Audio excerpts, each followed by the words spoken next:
Bonjour et bienvenue dans cette présentation de Sage BI Reporting autour des données de Sage Cloud Pay. Tout d'abord, et avant de venir me connecter aux données de Sage sans Pay, je vais me connecter à l'application Sage BI Reporting. Une fois connecté, je vais pouvoir aller interroger selon mes droits les différentes informations qui me sont mises à disposition.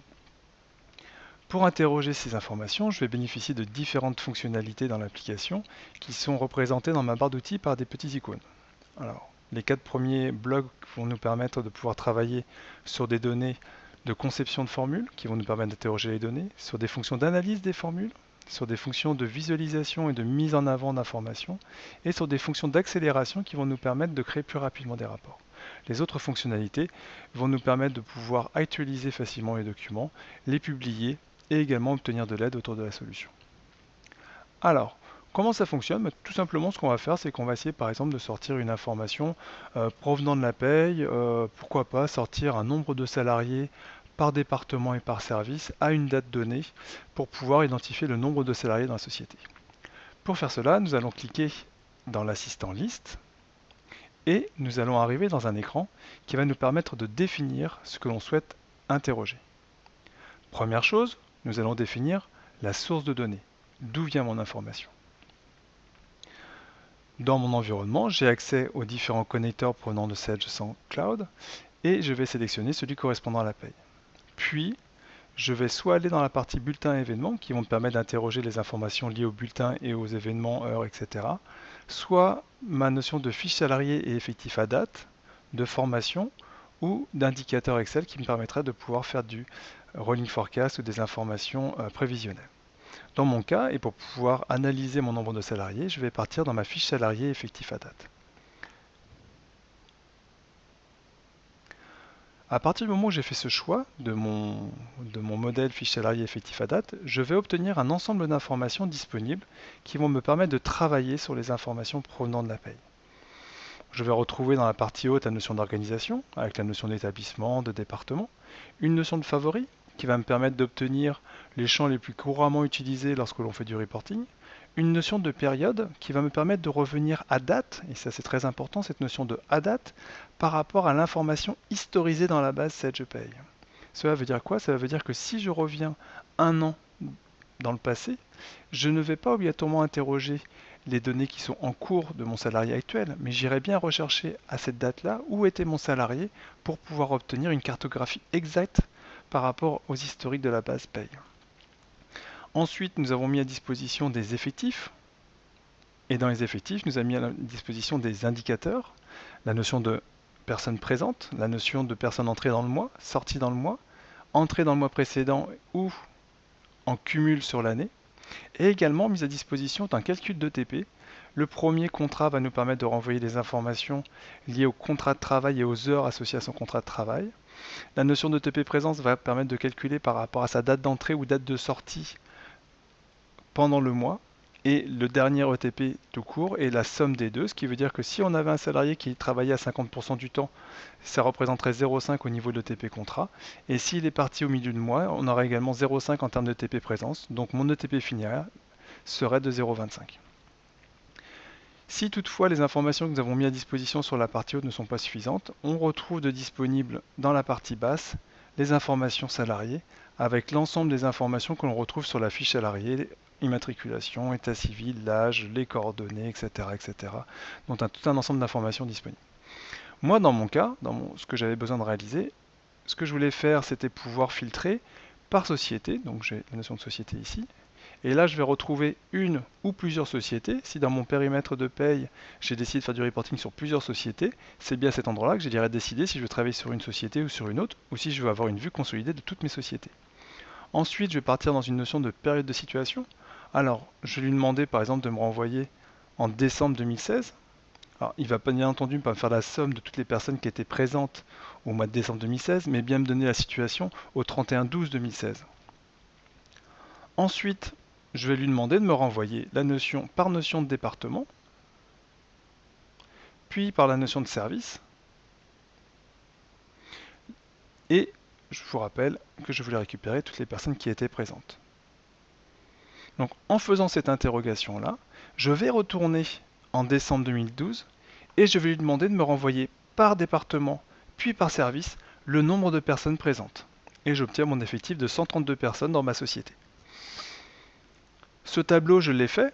Alors, ce tableau, c'est quoi? Surtout, c'est une formule que j'ai créée. Alors, ne vous inquiétez pas, il ne faut pas l'apprendre par cœur. Mais moi, ce que j'aimerais bien, c'est plutôt que de retourner dans la formule pour changer mon année ou pour changer ma société, j'aimerais bien pouvoir faire directement référence dans la feuille Excel. Pour cela, je vais écrire par exemple ici société, et je vais lui dire que je veux voir toutes les sociétés. Puis, je vais lui dire période, et je vais lui demander de me renvoyer pour 2016-12, et je vais lui demander par catégorie, par exemple, je vais pouvoir filtrer par toutes les personnes cadres ou non cadres, etc. Et je vais lui dire étoile. Étoile veut dire n'importe quel caractère. Donc maintenant, le but du jeu, ça va être de relier cette formule avec les critères qui sont dans ma feuille Excel. Pour cela, je vais retourner dans ma formule en double-cliquant. Et cette fois-ci, plutôt que de laisser la valeur en dur ici, Bike City et 2012, je vais toucher ma cellule société et je vais aller pointer sur la cellule B1. Puis je vais aller sur ma période de situation et j'ai touché ma cellule B2. Ma catégorie était un critère que je n'avais pas encore mis en place. Il va me suffire de remonter ce critère-là en haut et de renvoyer l'information ici. Je vais lui demander de me faire une petite rupture par département, ce qui va me faire un petit regroupement par département. Et sur les présents, j'aimerais bien mettre une petite mise en forme de couleur. Ceux qui auront le plus de salariés passeront en vert. Je n'ai plus qu'à valider et automatiquement, mon tableau va se transformer. Et maintenant, il est dynamique par rapport aux critères qui sont placés là-haut. Ça veut dire quoi? Ça veut dire que si je veux revenir en 2015 décembre, il me suffit de sélectionner ma période, de valider, et mon tableau est automatiquement recalculé. Et je vais obtenir la situation de mon salarié, de mes salariés, au 31/12/2015, et non pas l'information en cours actuelle de mon salarié par rapport à la date du 31/12/2015. Donc, je peux me balader dans le passé et revenir à une date de situation telle que je le souhaite. Je peux également réaliser des filtres, par exemple ici catégorie, et pouvoir demander à ne voir apparaître que les cadres et les cadres dirigeants dans cet onglet. Ou je peux lui demander, par exemple, de me renvoyer toutes les catégories et, grâce au bouton ventilation, de réaliser un onglet pour les cadres, puis pour les cadres forfait jour, puis pour les coûts de professionnalisation, pour les employés et pour les stagiaires. Autre possibilité, j'aimerais bien pouvoir, par exemple, j'ai une notion de présent, j'ai une notion de personne entrée, une notion de personne sortie. Ça me fait penser un petit peu à un calcul de turnover.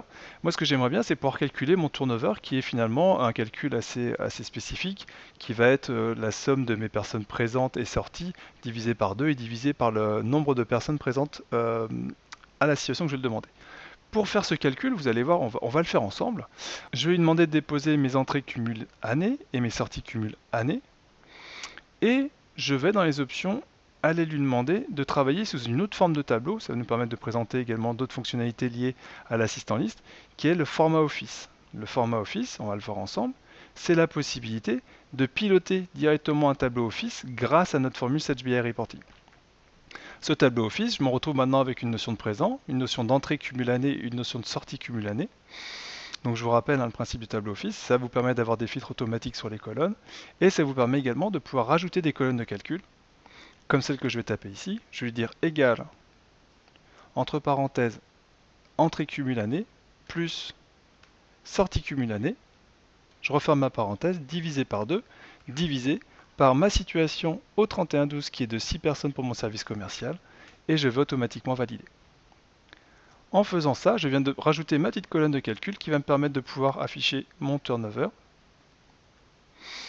Et je vais profiter d'être dans Excel pour lui appliquer une mise en forme, par exemple pourcentage, et ainsi pouvoir obtenir une représentation du turnover par département et par service.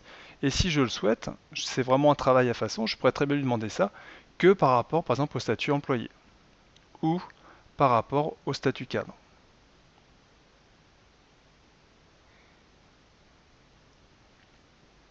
Donc voilà un petit peu ce que l'on peut faire autour de données, par exemple, comme des données effectives.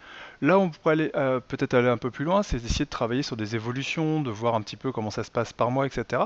Dans ce cas-là, ce qu'on pourrait imaginer, c'est faire le même type de tableau, mais cette fois-ci le transformer avec des informations complémentaires. Alors ces informations, ça serait quoi? Bon, on pourrait rajouter par exemple la notion de mois, pour pouvoir avoir une situation par mois. La notion de catégorie, on pourrait également la mettre comme étant disponible dans mon tableau. Également une notion autour du sexe et potentiellement autour du libellé du poste pour pouvoir jouer avec l'information. Ces informations que je viens de sélectionner, ce que je vais en faire, c'est tout simplement, je vais aller les poser, aller les déposer dans un tableau croisé dynamique. Pour faire ça, je vais aller dans Options, Format, et cette fois-ci, je vais enregistrer mon format en tableau croisé dynamique.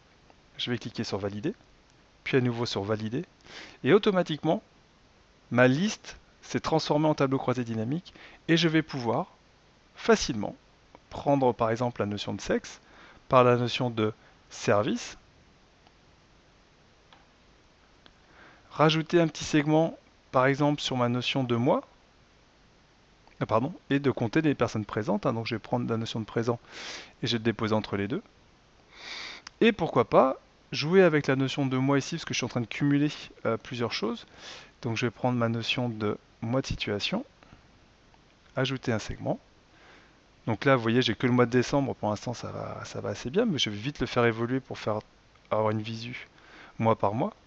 Donc déjà, je vais lui faire une petite case, hop. Et regardez, tout simplement ici avec la période, plutôt que de lui demander 2016-12, je vais lui demander de travailler sur 2016 étoiles. Et automatiquement, maintenant, je vais pouvoir filtrer sur mon mois de situation ici et voir l'évolution mois par mois des informations. Donc ici, croisées par la partie service, homme-femme. Et j'aurais pu également rajouter, par exemple ici, enlever ma notion de catégorie et venir l'ajouter dans mon tableau croisé dynamique comme étant un autre segment d'analyse. Et ainsi pouvoir donner un tableau ou envoyer un tableau à celui-ci à un représentant du personnel ou à une personne à qui je vais donner les informations, sur lequel il pourra encore venir filtrer sur les infos par rapport et voir une visualisation des informations telles qu'il le souhaite. Donc voilà un petit peu ce que je pouvais vous montrer autour de la liste. La fonctionnalité liste va nous permettre de parcourir, d'explorer, de mettre en forme et de présenter des informations autour de cette GPaye. Ce que l'on va également pouvoir faire grâce à une autre fonctionnalité, c'est pouvoir jouer sur des informations, un peu comme le tableau croisé dynamique, sur des informations dynamiques en ligne et en colonne.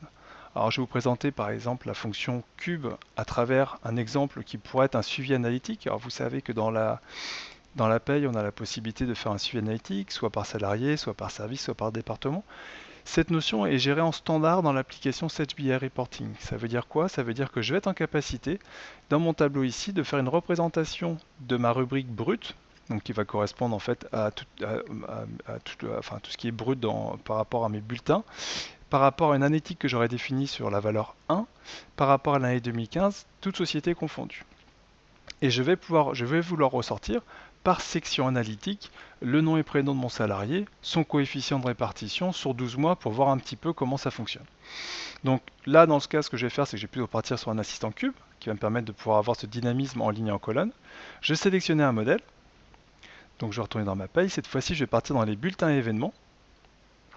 On va retrouver une organisation à peu près équivalente avec une notion d'organisation, une notion de favori, une notion de période, mais cette fois-ci nous allons retrouver une notion de montant en plus par rapport aux informations ici d'indicateurs, qui sont les rubriques, les heures et les constantes. Et également une information liée à l'analytique sur la bas de notre tableau.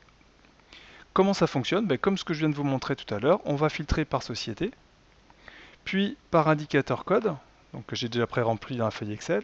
Ma notion d'année, c'est 2015. Et je vais vouloir filtrer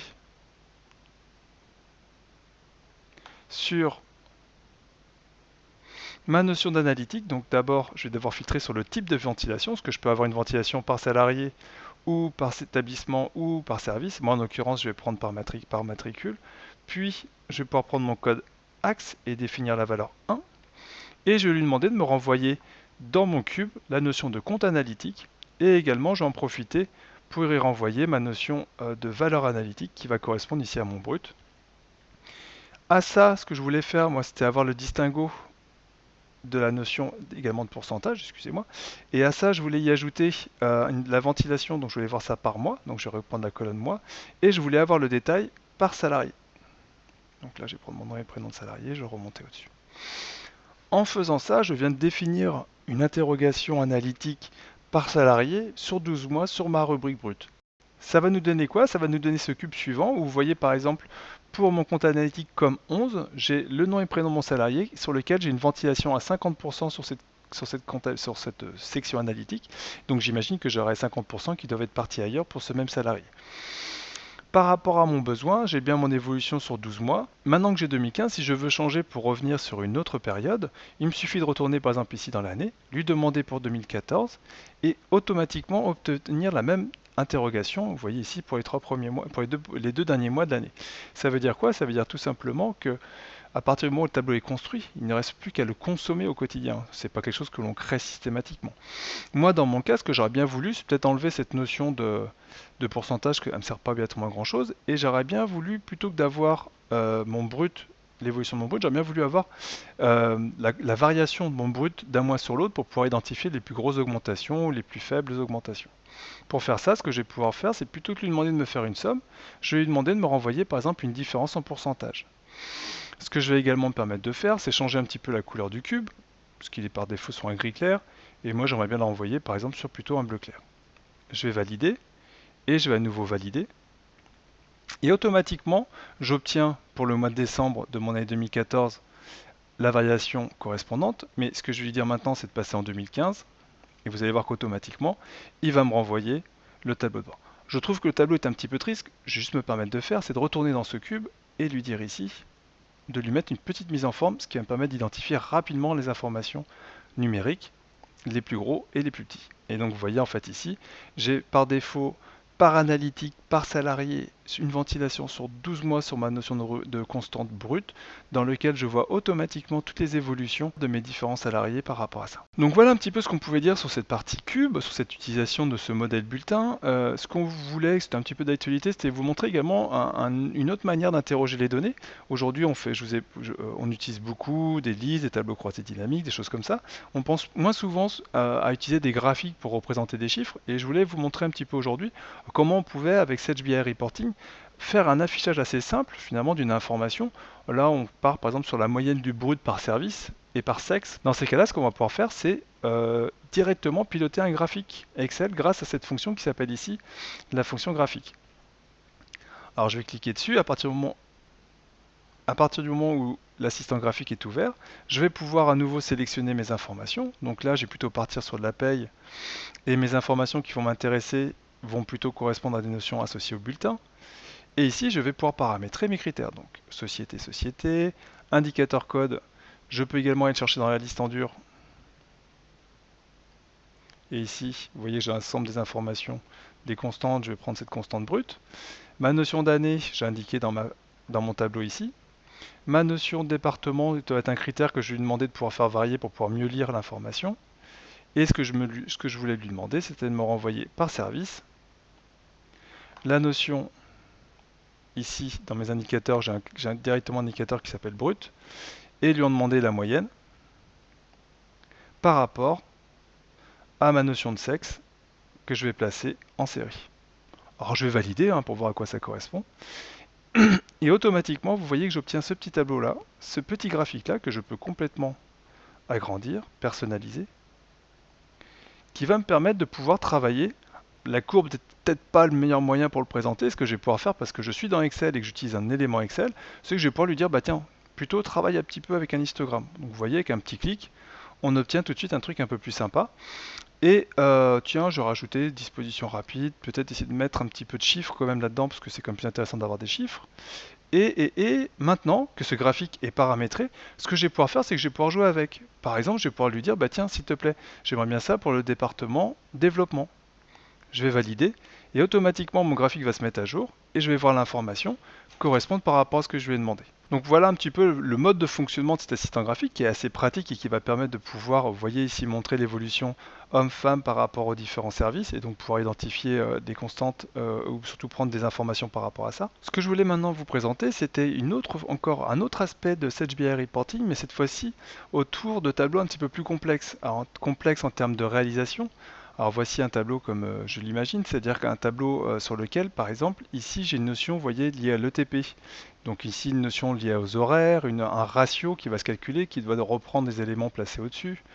vous voyez par exemple ici une notion de ratio qui est calculée, l'heure travaillée par rapport aux heures supplémentaires, également une notion de ratio d'absence ici.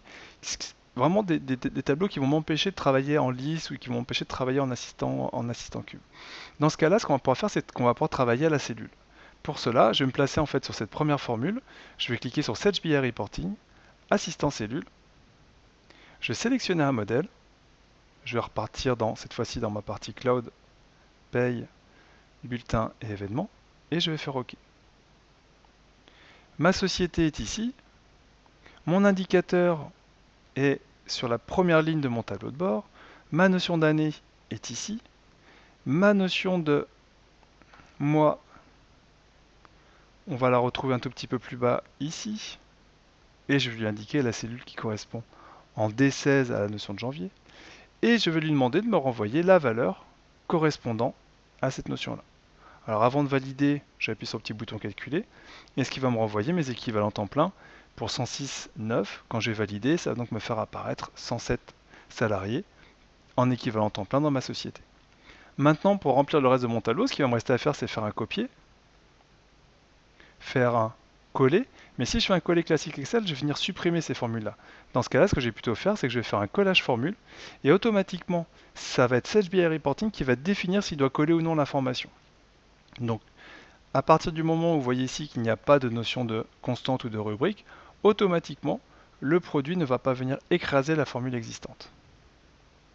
Mon tableau est maintenant à jour, et automatisé, ça veut dire quoi? Ça veut dire que si je retourne dans ma notion d'année et que je lui demande maintenant la même information pour 2016, et que je valide, automatiquement mon tableau va se mettre à jour par rapport à ça, et mes graphiques qui sont au-dessus, qui sont eux cette fois-ci que des purs graphiques Excel qui sont simplement posés sur les données de mon tableau, vont me permettre de pouvoir envoyer et distribuer cette information facilement aux personnes que je souhaite. Donc voilà un petit peu ce que je pouvais vous présenter aujourd'hui sur la partie Excel. Ce que je vous propose maintenant, c'est de poursuivre sur un autre module qui est le module automate. Le module automate va me permettre de diffuser des tableaux de bord sous contrainte vers un public différent. Je m'explique, j'ai un tableau de bord comme celui-ci et je souhaiterais par exemple le ventiler par département pour l'envoyer à mes différents responsables de département. Pour cela, je vais faire appel à un module qui s'appelle Setch BI Automate, donc je vais me connecter et je vais devoir définir des méthodes ou des actions qui vont être répétées à plusieurs reprises. Alors, ces actions, je vous les montre. Ici, j'ai une notion d'action, j'ai une diffusion de statistiques RH. Alors, c'est quoi? Tout simplement, c'est la notion de deux actions. Une qui va être un calcul Excel, c'est-à-dire qu'on va ouvrir un document dans Excel, on va le recalculer sous une contrainte en écrivant dans une cellule, et on va l'enregistrer sous un nom, et on l'enverra par email dans une autre étape. Pour se répéter, moi par exemple dans mon besoin, je voulais envoyer sur mes différents responsables ici, Jean, Lucille, Jeanne, Damien, qui sont responsables de différents services, qui sont en fait des départements dans ma société, et on a ici dans l'email les différentes adresses des personnes. Ce que je vais pouvoir faire dans mes étapes, je vais pouvoir dans mon étape de calcul Excel, aller jouer sur cette information et aller piloter l'ouverture du document Excel par rapport aux critères que j'aurais définis dans l'onglet répéter pour. Ça veut dire quoi? Ça veut dire que tout simplement ici, je vais lui demander d'ouvrir un fichier qui est sur mon bureau qui s'appelle analyse effectif. Mon analyse effectif me permet de faire une répartition, vous voyez ici, entre les effectifs masculins et les effectifs féminins, sur lequel j'ai une notion de département ici qui varie en cellule F3. Donc ce que je lui ai demandé, c'est de réaliser à l'ouverture du classeur l'application sur la cellule F3 de la feuille analyse, la valeur ici @service, qui est finalement le nom de la colonne qu'on a retrouvé tout à l'heure dans l'onglet répéter pour.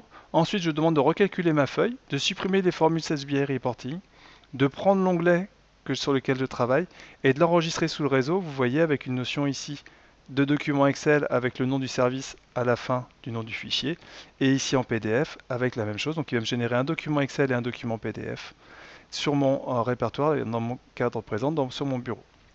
Une fois que j'ai fait ça, je vais pouvoir partir dans mon envoi d'email. Et dans mon envoi d'email, je vais faire quoi? Je vais tout simplement repréciser la variable qui était la colonne email qui correspond à l'email de mes différents destinataires sur chacune des lignes. Je me suis mis en copie cachée de cette information-là et j'ai mis en pièce jointe le document PDF que j'ai généré grâce à l'application. Alors ça nous donne quoi? Ça nous donne tout simplement, quand on va dans mon dossier Dans mon dossier automate, vous retrouvez ici différents fichiers qui ont été générés par l'automate, juridique, informatique, direction générale, développement. Si j'ouvre par exemple le analyse d'effectif développement, vous retrouvez le tableau de bord dans lequel la valeur développement a été bien affectée sur la cellule F3, recalculée par rapport à ça, et sur lequel la personne va recevoir ce document-là par mail.